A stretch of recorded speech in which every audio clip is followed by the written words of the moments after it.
The other day my friend and I, Nobby Nibbler, not his real name, we went to a museum, you see, because we were feeling a bit of a loose end, you know. Anyway, this was the museum of the Rolls and Royce company, you know, who make stuff. So we went there, you know, we got there, I drove, you know, and he was like in the passenger seat, as he normally is, you see.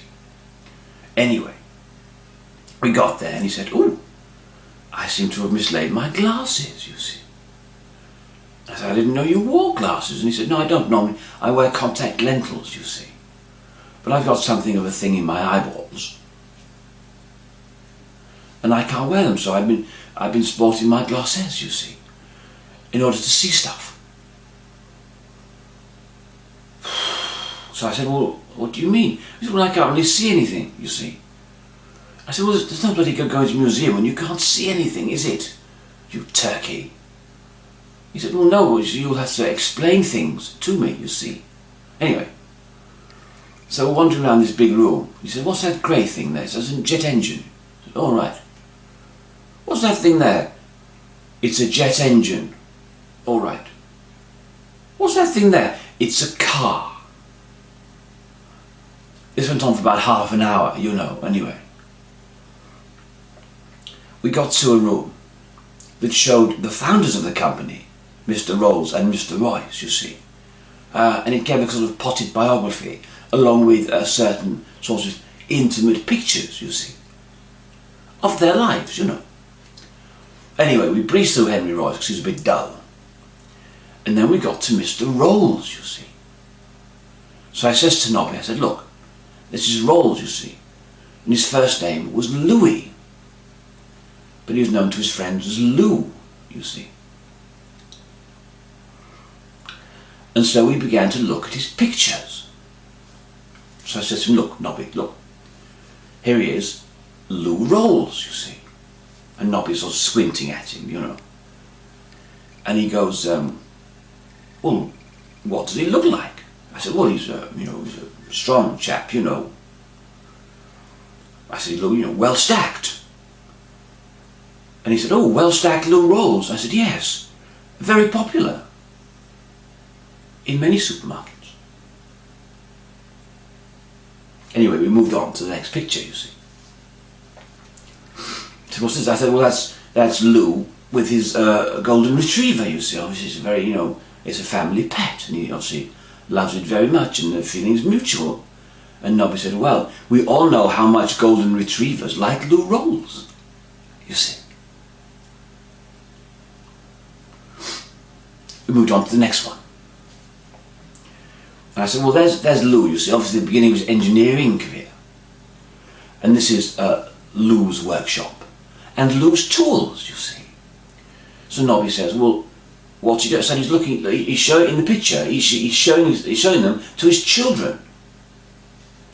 And Nobby said, "Well, how are they taking it?" I said, "Well, to be fair, they don't look very interested. And also, they don't look particularly impressed either." And he said, "Well, you know what? If somebody was showing me their loose tools, I wouldn't be impressed either, you see." And I said, "Well, fair enough. Let's move on." We got to the next picture, you see. I said, "Look, this is clearly when Mr. Rolls is more successful. Because it's his garden, you see. He's got a very nice, large house and a lovely garden. And in it is a pool, you see. And Lou is in the pool." Nobby sort of squinted at it, you know. I said, "Lou swimming, you see." And he said, "Oh, I love Lou swimming." He said, "I love it." I said, I used to love it with Jane MacDonald. I thought she was very funny." And I said, "Yes, she's from rural Yorkshire, you know. She's very good." And he said, "Yes, I also like the blonde Jadee lady. I think she's very spiky and very funny." I said, "Yes, I know. She's married to that chap, isn't she?" And he said, "Oh, yes, the small fella with the round head. What's he called?" And I said, "Napoleon Bonaparte." He said, "Yes, that's right." Anyway, I said, "Look, no, it's not about that. No. He's in the water, Lou." And Nobby said, My. And I said, "You know what? I do surrender." And I gave him his glasses back.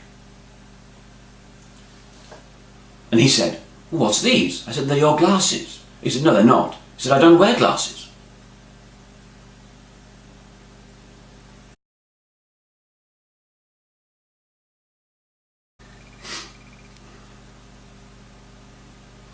I'm insuring my bottom. Germaloids of London.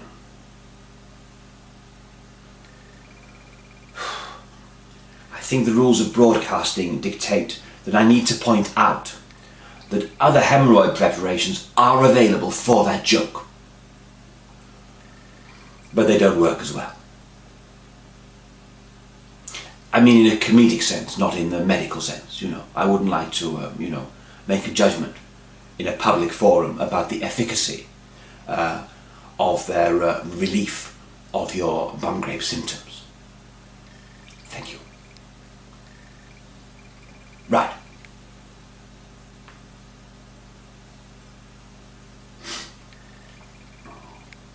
Nobby, it's me, Hugo. What do you mean you know it's me? Oh yes, of course. Right. Yes. Look, I'm phoning you up to let you know all about it. Well, how I've improved your life, mate. You know, I have though. You know your problem with the opposite gender of women. You know those people. Yes, that's right. Well, anyway, you see, I've discovered this wonderful thing called online dating. You see. Well, yes, it's a great. You get yourself an online presence, and then you take it from there. You see, it's marvelous. Anyway, I came across this website, www.mangy old git seeks any rough old slapper who'll have him. .com, you see. And I thought immediately of you. Yes. No, I made you an online presence, so you've got an account there, you see. It's great, you see, I can put all the important things that make up the essence of who you are, you see. So I mentioned the fact that you wear nothing but Wellingtons, and that your feet smell as though they've just been dragged out of the sewers. Yes, and also the fact that all your family are either mad or in prison. And the fact that you perseverate non-stop about the fluctuation in price of your one share in Marks and Spencer's, you see. Yes, that's right, I'm just painting, the whole picture of you as, and then to complete the kind of holistic picture, you see, they've literally got photographs, you see, of you. So I've put some of my choicest photographs of you, showing you exactly who you are. So I've got the one, where you were chasing that cheese down the hill, and you fell headfirst into a muddy stream. Yeah, that's right, I've got that one, yes. And I've also got the one of you in a fetal position after a heavy night. The one where you were doubly incontinent. So you're there in your white suit, in a pool of your own urine covered in feces. That's right, yes. And I also augmented this by some images from the interweb, you see.